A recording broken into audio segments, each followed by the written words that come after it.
مسجد نبوی جتنی بڑی ہے نا اب، پورا مدینہ نبی کے دور میں اس سے چھوٹا تھا. سمجھ میں آ رہی ہے؟ جو مدینہ شہر تھا نا آج جو مسجد نبوی ہے مدینہ شہر اس سے چھوٹا تھا. پوری اسلامی تاریخ ہے. آپ کوئی ماہر آدمی ہو نا آپ کو بتائے گا مسجد نبی کے اندر یہاں حضرت ابو بکر کا گھر تھا، یہاں حضرت عمر کا گھر تھا، یہاں حضرت ابو ہریرہ آیا کرتے تھے، یہاں یہ ہوتا تھا. یہاں پوری مسجد نبی کے اندر پوری مدینہ کی تاریخ ہے. اتنی چھوٹی سی جگہ، بہت کمزور معمولی سی ریاست جو اپنے پاؤں پہ ابھی کھڑی بھی نہیں ہو پا رہی، سنبھل بھی نہیں پا رہے، اور خطوط لکھے جا رہے ہیں ہرقل کو. ہے بھائی، خطوط کس کو لکھے جا رہے ہیں؟ بڑے بڑے ملکوں. اس وقت ایسے جیسے رشیا، امریکہ اور برٹش، ان حکومتوں کو خطوط لکھے جا رہے ہیں. اس میں کیا کہا جا رہا ہے؟ انی رسول اللہ علیکم جمیعا، مجھے گاڈ نے میسنجر بنا کے بھیجا ہے کس کی طرف؟ آپ کہتے ہیں جب اللہ کو اللہ کہا جائے گا تو گاڈ کیوں کہہ رہے ہو پھر بار بار؟ گاڈ اس لیے کیونکہ یہ لفظ گوروں کے لیے بھی ایکسیپٹیبل ہے نا. گاڈ کو تو وہ بھی مانتے ہیں نا، اللہ کو نہیں مانتے. گاڈ کو تو مانتے ہیں نا، تو اس لیے میں گاڈ کا لفظ استعمال کر رہا ہوں. سمجھ رہے ہو کہ نہیں سمجھ رہے؟ لبرل لوگ بھی بولیں یہ اللہ کیوں لے کر آ رہے ہیں بیچ میں؟ تو بھئی گاڈ کا لفظ سب کے لیے قابل قبول ہے کہ نہیں ہے؟ انگلش میں خدا کو کیا کہتے ہیں؟ گاڈ کہتے ہیں. کیونکہ انگریز بھی او مائی اللہ نہیں کہتے، او مائی گاڈ کہتے ہیں. آپ کہہ سکتے ہیں کہ انگریز تو آپ کا بیان سن نہیں رہے، تو وہ لوگ ضرور سن رہے ہیں جو انگریزوں سے ڈسے ہوئے ہیں. ٹھیک ہے، اور ہو سکتا ہے یہ ٹرانسلیشن ہو جائے انگلش میں بعد میں، یہ بھی ممکن ہے. نہیں بھی ہو تو کوئی ترجمہ کر کے بتا دے. کچھ گوروں نے بھی بیانات سنے ہیں. تو اب میں آپ سے ایک بات عرض کر رہا ہوں کہ دنیا میں اس سے بڑے سفیر کی کوئی مثال مل نہیں سکتی، جو دعویٰ بھی کر رہے ہیں کہ میں تمام لوگوں کی، اللہ کی طرف سے تمام انسانوں کا رسول، اور اس دعوے پر عمل بھی کر کے دکھا رہے ہیں. بڑے بڑے بادشاہوں کو خطوط لکھ رہے ہیں. بعض بادشاہوں نے جب آپ کا خط دیکھا تو اسے پھاڑ دیا. آپ نے فرمایا اللہ اس کے اسی طرح ٹکڑے کرے گا جس طرح اس نے میرے خط کو پھاڑا ہے. آپ کہہ سکتے ہیں بھائی کسی کے خط کو پھاڑنے پر اتنی بڑی بد دعا کیسے دی جا سکتی ہے؟ بات یہ ہے کہ دعویٰ جتنا بڑا ہو اس دعوے کا انکار بھی اتنا ہی بڑا جرم ہوتا ہے. اس کے ذمہ لازم تھا، کیونکہ نئے پیغمبر کا لوگ انتظار کر رہے تھے. لوگوں کو یقین تھا کہ حضرت عیسیٰ ابن مریم آخری نبی نہیں ہے. عیسائی بھی انتظار کر رہے تھے، یہودی بھی انتظار کر رہے تھے. ایسے موقع پہ اگر کوئی دعویٰ کرے تو دعویٰ سنتے ہی اس کو پھاڑ ڈالنا یہ اللہ سے دشمنی لینے کے مترادف ہے. اس لیے رسول اللہ صلی اللہ علیہ وسلم نے فرمایا لا يسمع بی احد من هذه الامة یہودیا کان او نصرانیا ثم لم يؤمن بالذی ارسلت به الا دخل النار. فرمائے میری پوزیشن یہ نہیں ہے کہ کوئی میری دعوت سنے، اس کا دل چاہے تو مان لے، دل چاہے تو نہ مانے. نا نا نا نا نا نا. میری حیثیت یہ ہے کہ اس امت میں کوئی یہودی عیسائی میرے بارے میں سنے اور پھر تحقیق کر کے مجھ پر ایمان نہ لے کر آیا تو اس کا ٹھکانہ جہنم کی آگ ہے. اس نے اس کو ویلیو کیوں نہیں دی؟ بالکل اس کی مثال ایسے جیسے کلاس روک کر ایک شخص کہہ رہا ہے مجھے پرنسپل نے بھیجا ہے اور ٹیچر اس کی بات کو لفٹ کرانے کے لیے تیار نہیں ہے، تو آپ کیا سمجھتے ہیں پرنسپل چھوڑ دے گا اس کو؟ اور وہ کہہ بھی رہے کہ میں سب پوری کلاس کے لیے پیغام لے کر آیا ہوں اور پیغام بھی بہت اہم ہے. آج لبرل لوگ اعتراض کرتے ہیں نا یہ کیا بات ہے محمد صلی اللہ علیہ وسلم پر کوئی ایمان نہ لے کر آئے تو جہنم میں جائے گا. اتنی اتنی سی باتوں پہ جہنم ہے بھائی، اتنی اتنی سی باتوں پہ. یعنی وہ کہتے ہیں نا یہ لوگ ذرا ذرا سی بات پہ کہاں پھینک رہے ہوتے ہیں جہنم میں ڈال. بھائی اتنی سی بات ہے نہیں، کیونکہ دعویٰ یہ کہ مجھے خدا نے بھیجا ہے. اب آپ کے ذمے ہے کہ آپ تحقیق کرو کہ یہ اپنے دعوے میں جھوٹے ہیں یا سچے. آپ اس کان سے سن کے اس کان سے نکالنے کا آپشن آپ کے پاس ختم ہو گیا. ابھی آپشن نہیں ہے آپ کے پاس کہ ادھر سے سنیں اور ادھر سے نکال دیں گے یار یہ مسلمانوں کے مذہبی معاملات ہیں چھوڑو. آپ کہہ سکتے ہیں کہ کیا دلیل ہے آپ کے پاس کہ محمد ابن عبداللہ صلی اللہ علیہ وسلم اس دعوے میں سچے تھے. کیا دلیل ہے آپ کے پاس؟ ہم کہتے ہیں 1400 سال پہلے جو آپ کی نبوت کے برحق ہونے کے دلائل تھے وہ تو تھے، وہ لوگوں نے اپنی آنکھوں سے دیکھے. 1400 سال کے بعد جو آپ کے برحق ہونے کے دلائل ہیں وہ پہلے سے بھی زیادہ ہیں، وہ اس سے بھی زیادہ ہیں. اگر خدا محمد صلی اللہ علیہ وسلم کو میسنجر بنا کے بھیجتا اور یہ نہ کہتا کہ یہ آخری پیغمبر ہیں، تو خدا کے ذمے محمد صلی اللہ علیہ وسلم کی تعلیمات کی حفاظت بولو نہیں تھی. کیا خیال ہے؟ اللہ کہہ دیتا کہ ان کی تعلیمات جب مسخ ہوں گی تو میں دوسرا پیغمبر بھیج دوں گا. خدا نے محمد ابن عبداللہ صلی اللہ علیہ وسلم کے بارے میں 2 دعوے کیے، یہ میرے میسنجر ہیں اور لاسٹ میسنجر، ان کے بعد کوئی نبی نہیں ہے، کیونکہ ساری دنیا کے سارے انسانوں کے لیے. اس دعوے میں اللہ نے ایک اور دعویٰ کر دیا کہ ان کی تعلیمات کو میں قیامت تک کے لیے محفوظ کر دوں گا. ان کی تعلیمات قیامت تک کے لیے، بولو نا کیا ہو گیا بھائی؟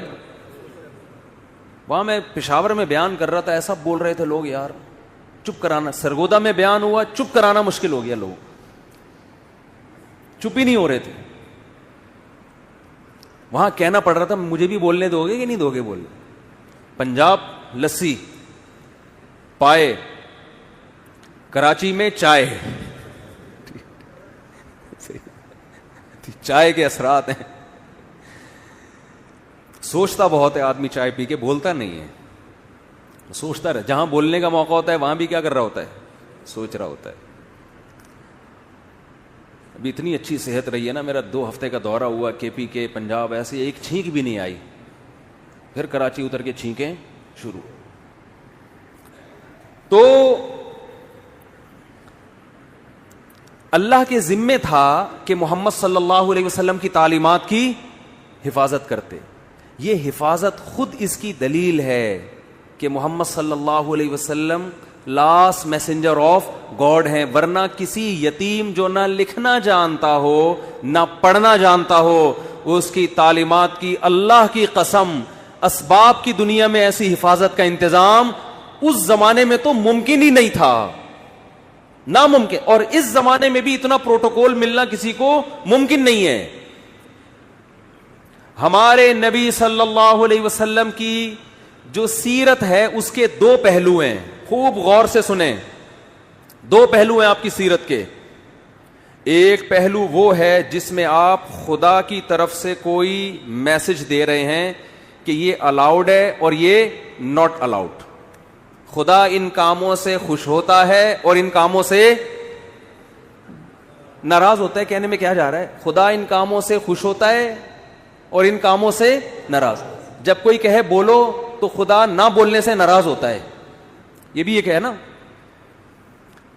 ان کاموں سے اللہ خوش ہوگا اور ان کاموں سے اللہ ناراض ہوگا. اللہ تعالی نے محمد صلی اللہ علیہ وسلم کو اپنا سفیر بنایا اور یہ بھی دعویٰ کیا کہ یہ آخری نبی ہیں، اور یہ بھی دعویٰ کیا، اسی میں یہ خود بخود دعویٰ ہو گیا کہ ان کی تعلیمات قیامت تک کے لیے محفوظ کر دوں گا. جبکہ اس زمانے میں محفوظ کرنے کا کوئی انتظام، ایسا پراپر انتظام نہیں تھا جو بعد میں لوگوں میں ایجاد ہوا ہے. تو لکھنے والے چند گنے چنے لوگ تھے، لکھتے بھی چمڑوں پہ اور کاغذوں پہ، جس کے گمنے کا بہت امکان، تحریف کا بہت امکان. مگر ایسا انتظام کیا کہ میں آپ سے عرض کر رہا تھا محمد صلی اللہ علیہ وسلم کی تعلیمات 2 قسم کی ہیں. جلدی سے بات کو سمیٹ رہا ہوں میں. ایک وہ تعلیمات جو اصل ہیں، جس کے لیے آپ صلی اللہ علیہ وسلم کو بھیجا گیا، حکم دیا گیا کہ آپ بتا دیں کہ ان باتوں سے خدا خوش ہوتا ہے اور ان باتوں سے خدا ناراض ہوتا ہے. یہ اصل ہے جس کے لیے آپ کو بھیجا گیا. اور سیرت کا ایک پہلو وہ ہے جس کا جو اصل نہیں ہے، اس کا تعلق آپ کی ذاتیات سے ہے. کوئی سفیر جب آپ کے پاس آتا ہے پیغام لے کر، تو آپ کو دلچسپی ہوتی ہے کہ اس کا گیٹ اپ کیسا تھا. جو بھی مشہور شخصیات ہوتی ہیں نا, لوگ ان کو دیکھنا چاہتے ہیں, ان کے بارے میں پوچھتے ہیں. میں جب تک ویڈیو پہ نہیں آتا تھا, لوگ پوچھتے تھے کیسے ہیں بھائی مفتی صاحب, موٹے ہیں, پتلے ہیں, لمبے ہیں, ٹھگنے ہیں, کیا ہیں, لوگ پوچھتے تھے میرے بارے میں. ہم شکر ہے اس وقت ویڈیو نہیں بناتے تھے کیونکہ ہم بہت باریک تھے, آواز جاندار رکھی ہوئی تھی, باڈی باریک. تو لوگ مجھے کہتے تھے جیسی آپ کی آواز ہے آپ خود بھی ویسے ہی ہیں. میں کہتا نہیں, تسمع بالمعید خیر من ان تراہ, مجھے دیکھنے سے بہتر ہے سننے پر اکتفا کرو. تو شکر ہے 2013 میں حج کر کے آیا تو کچھ گزارا ہو گیا. تو انسان کو جس سے محبت ہوتی ہے اس کے گیٹ اپ کو بھی جاننے کی کوشش بولو کرتا ہے. ہمارے نبی صلی اللہ علیہ وسلم کا گیٹ اپ کیسا تھا, اس کا براہ راست اسلام سے کوئی تعلق نہیں ہے. اس مقصد کے لیے اللہ نے بھیجا نہیں ہے. یہ وہ احکام ہیں جو نسبتاً کم ویلیو رکھتے ہیں. ایک تو ہے نا آرڈر, یہ کرو یہ نہ کرو, یہ تو اصل ہے نا جس کے لیے سفیر کو بھیجا جائے. اللہ نے آپ صلی اللہ علیہ وسلم کی سیرت کا وہ پہلو جس کی ویلیو نسبتاً کم ہے اس کی ایسی حفاظت کی ہے, یہ بتانے کے لیے کہ جو اصل تھا اس کی کیسی حفاظت کی ہوگی. آج محمد ابن عبداللہ صلی اللہ علیہ وسلم کے بارے میں کوئی ایک حرف اگر کہتا ہے تو اس کا یہ دعویٰ دلیل کے بغیر قبول بولو نہیں ہے. میں ایک مثال پیش کرتا ہوں. امام ترمذی امام بخاری کے شاگرد ہیں. اللہ کے سفیر محمد ابن عبداللہ صلی اللہ علیہ وسلم کے بارے میں امام ترمذی نے دعویٰ کیا کہ محمد صلی اللہ علیہ وسلم کا گیٹ اپ ایسا تھا. پورا گیٹ اپ نہیں بیان کیا جا رہا, صرف اتنا کہ آپ کے سامنے کے جو دو دانت تھے ان کے درمیان میں خلا تھا, تھوڑا سا ڈسٹینس تھا, تھوڑا سا بول لو فاصلہ تھا. یہ کتنی معمولی سی بات ہے یار. کوئی سفیر آپ کے پاس پیغام لے کر آیا ہے, آپ کسی سے پوچھ رہے ہیں اس کے سامنے کے دانتوں میں خلا تھا یا نہیں تھا, ہے بھائی بہت ہی ایک بھائی تھا یا نہیں تھا تو کیا کرنا ہے اس سے. لیکن امام ترمذی یہ بات بیان کر رہے ہیں. لیکن امام ترمذی کو پتا ہے یہ اتنا بڑا دعویٰ کر رہا ہوں میں کہ جس شخصیت کی بات ہو رہی ہے نا, ان کا یہ دعویٰ ہے کہ مجھے خدا نے انسانوں کی طرف پیغمبر بنا کے بھیجا ہے. امام ترمذی کو یہ بات معلوم ہے کہ میں نے اگر دعویٰ کر دیا کان النبی صلی اللہ علیہ وسلم افلج الثنیتین, کہ نبی کے دو دانتوں کے درمیان میں خلا تھا, یہ دعویٰ کر دیا, یہ امت مجھے چھوڑے گی نہیں. کہ کہاں سے تمہیں پتا چلا؟ آپ مورخین سے پوچھ نہیں سکتے کہ آپ کو کیسے پتا چلا, وہ اپنے لکھ رہے ہوتے ہیں بس. اور اگر وہ دلیل بھی پیش کرتے ہیں تو وہ دلیل اس اتنی مضبوط نہیں ہوتی. اتنی سی بات کو بیان کرنے کے لیے امام ترمذی سند لے کر آئیں گے. حدثنا عبداللہ ابن عبد الرحمن, امام ترمذی کہتے ہیں مجھ سے عبداللہ ابن عبد الرحمن نے بیان کیا. وہ عبداللہ جو عبد الرحمن کے بیٹے ہیں. عبداللہ ابن عبد الرحمن کو کیسے پتا چلا کہ نبی کے دو دانتوں کے درمیان خلا تھا؟ بھائی انہوں نے تو نبی صلی اللہ علیہ وسلم کو دیکھا نہیں. وہ کہتے ہیں حدثنا ابراہیم ابن المنذر, مجھ سے ابراہیم نے بیان کیا جو منذر کے بیٹے ہیں.